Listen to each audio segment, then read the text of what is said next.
So I'm going to finish off my accent plants that I've chosen to put in this arrangement. I've just finished putting in the silver kiwi and the Echeveria exotic and the Echeveria purpusorum, the grey form.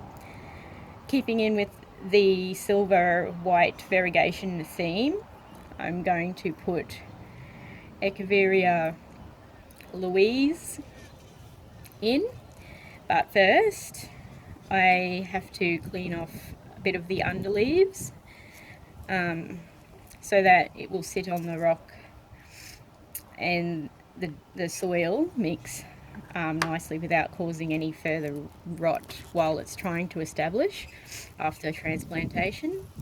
So if you pop him upside down, because her name is Louise,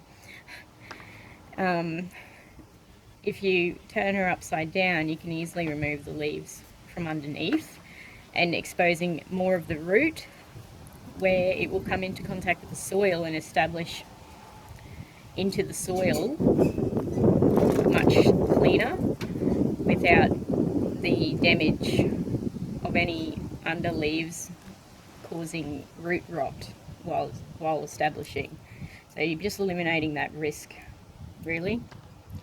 Then you won't have to remove the plant if you're noticing any damage after you've planted.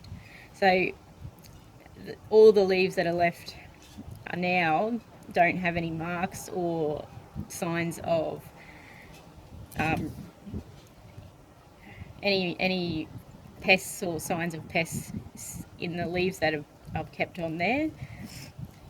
So you don't transplant them into your soil mix as well, which can affect your other plants. So you may, if you don't do this preparation step before you pop in your plant, you could be, in the long run, risking, especially when you've got some hybrids and some variegated plants which might be more susceptible to pests because of the breed species.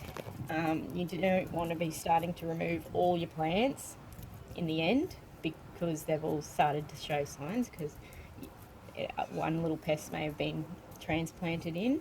So if we eliminate that risk as well, we're giving the Echeverias, especially Echeverias, that one, and these little ones need a very stable environment to establish. So you can't be moving it or disturbing it, bumping it.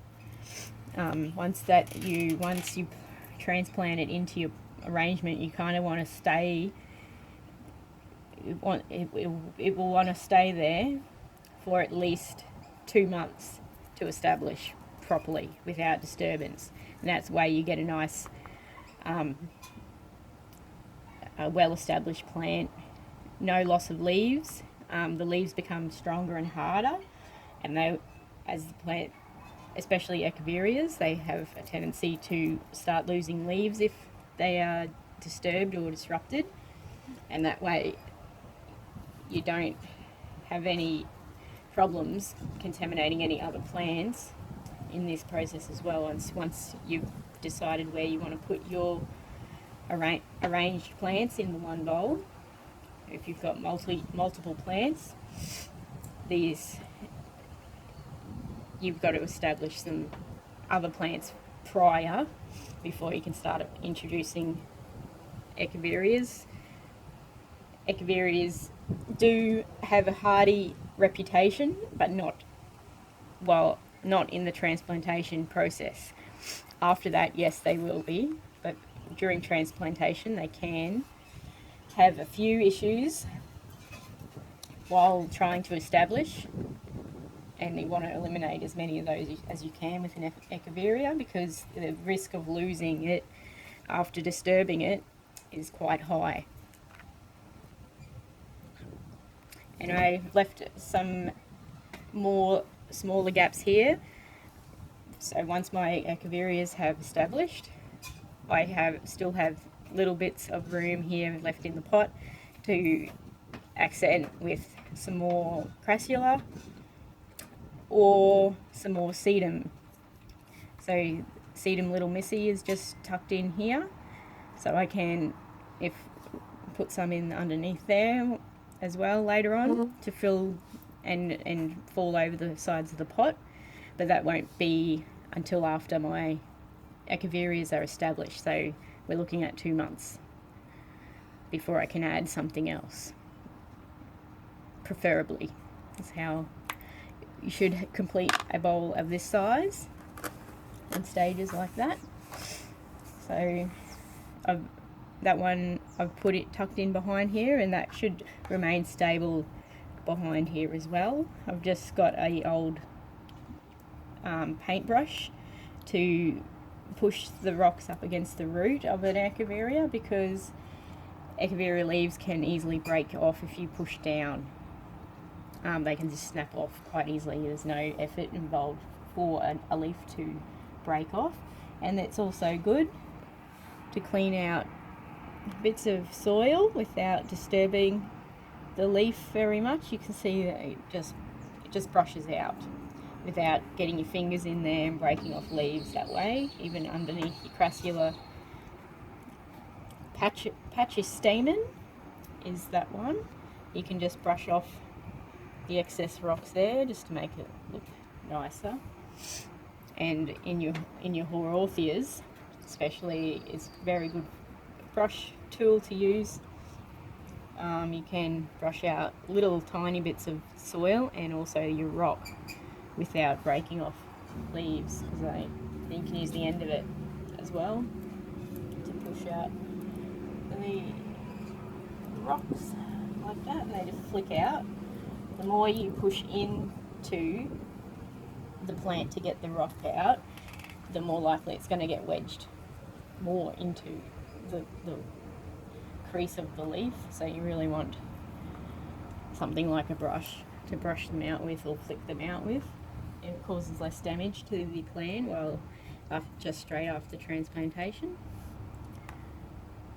So yeah, until we put in something in these gaps in approximately 2 months' time, I will not put this into full sun until all of my plants are established entirely.